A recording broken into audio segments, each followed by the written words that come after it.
21. That's the number of monsters in D&D 5th edition that have vulnerabilities. That's 550 monsters across 3 major monster books. In this example, that means there are less than 4% of monsters with exploitable features for your players. And I'm here to tell you that, well, we need more. Why? Well, throughout TV shows, video games, and other media, there is a trope where the heroes tactically try to figure out an advantage on the battlefield, outsmarting the villain. In Vox Machina, there was no way for them to defeat the ancient blue dragon without knowing the weakness on its body. Spoilers. And with things like Pokemon, where if you didn't have one type being affected over another type, there wouldn't really be any strategy.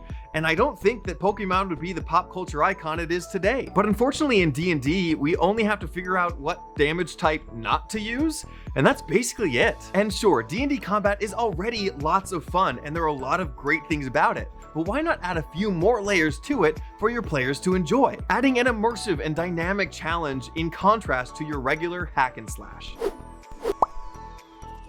Hello Acolytes, welcome to the Cleric Corner. My name is Riker, and here we talk about all things Dungeons and Dragons, tapping into our higher powers to create worlds more unique and stories more impactful. Now diving into the dynamism of weaknesses and vulnerabilities in your monsters, let's introduce this video's sponsor, the amazing writers of a recent DM's Guild supplement, Monster Weaknesses. A 60-page supplement written by the same people who worked on Home Field Advantage, which I also did a video on, and that one being about regional effects and lair actions. This one is a natural part 2, giving weaknesses and exploitations to every monster in the monster manual. So let's go into how to give your monsters these exploitations by giving you examples straight from this supplement. Number 1, consider your players. Your players need time to shine, each and every one of them. And few things are as satisfying as a player realizing that they have the one thing to turn the tide of the battle, and then they were successful with it. So think about giving your monsters vulnerabilities that coincide with a feature or ability that your player has. And I'm not just talking about giving a monster a vulnerability to a certain damage type, although you still can. It makes complete sense to me to give a stone golem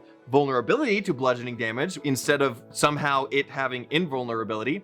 Make that make sense. But let's say you want to give your bard a time to shine, and the perfect example here would be the flump. The feature given to the flump in this supplement is a type of empathy, where if they see an ally get charmed or frightened, they too have to roll for it. How amazing your bard would feel as soon as they see they charm one, and then they see the domino effect. Number 2, Foreshadow. In order for your players to exploit these weaknesses, they need to know about them. Giving them the answer to these weaknesses prior to a fight is a perfect reward for investigation. Perhaps they go into town and start asking the guards about specific details about the monster, or they go to a library and do their due diligence in research. Or it could be that you place clues in the pockets of a minion before they face the final boss. Your players could encounter a cultist and realize that the true radiance of your paladin blinds them. They deduct that if this radiance affects the cultist so much, that it might be possible that the cult leader might be affected in the same way. You, of course, planning for this and giving both the cultist minion and the cult leader the same weakness. Number 3,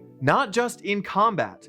Weaknesses can be exploited even before you roll for initiative. Perhaps knowing this exploitation might help them avoid the fight altogether. Knowing they're about to traverse a large desert that's known to have a bunch of earth elementals, they go to a tavern and ask around about this creature, learning that if they traverse the sand in a dance-like motion, that they won't activate the earth elemental's tremor sense. I wonder where they got that idea. Or perhaps they are about to go into the presence of a beholder crime lord, and they learn from an NPC in the prison that they were at just barely that the interaction will go a lot better if they start the conversation by groveling. So of course, depending on what your players choose to do, it might be good to prepare a weakness that explores each pillar of the game: social, exploration, and combat. And of course, in that sense, again, letting different players shine at different things. Number 4, a way to learn. Sometimes a party either won't have time or won't prioritize going to the library to research a monster before they get into a fight with it. So if the party didn't have the chance to ask around a tavern, how else can they actively seek out the Achilles heel? Well, the supplement gives us the answer, and our first method is experimentation. Your players might try different things until it eventually works, using their imagination to try to figure it out.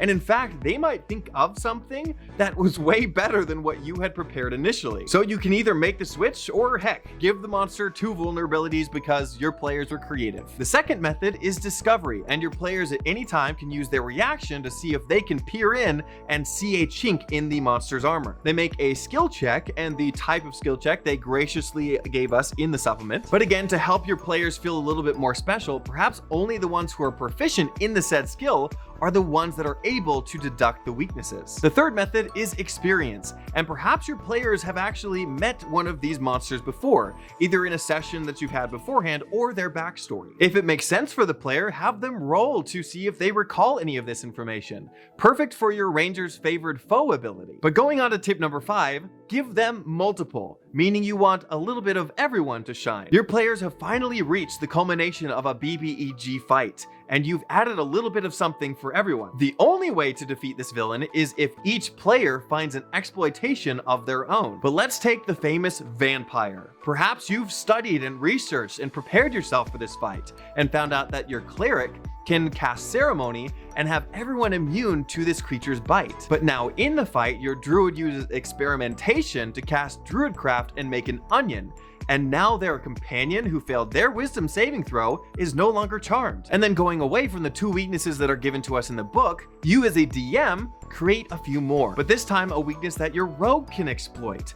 And they notice that as they're fighting and stabbing this vampire, that their steel dagger is not doing damage, or at least they're regenerating everything that they're doing. So then the rogue makes a discovery, reaches up and breaks a branch off of a tree and starts attacking it with its homemade stake. It doesn't take but one attack with the stake to realize that the vampire does not regenerate from these. But then also as a DM, don't be afraid to mix and match and find weakness inspiration from other monsters in the book. You see one of the will-o-wisp weaknesses being forced out of their invisibility by wailful music. Your bard has experience with these and recalls its knowledge about the undead and decides to use the same tactic against the vampire. So the bard plays a song of sorrow as the vampire tries to fly away as a bat and forces it out of its transformation. Each party member coming together, doing their part, and coming out on top. Now again, this book is chock full of weaknesses and vulnerabilities for every monster in the monster manual, but you can also use it for any monster that you bring into the game. And I personally would not be doing this video if I didn't think that this was a great addition to your table. If you do want to get the PDF, you can get all of it for 12 bucks on the DM's Guild. There is an affiliate link in the description below, so if you use that, I will also benefit slightly from it, so I appreciate it. And if you want to explore other ways to make your villains and monsters more impactful in your games,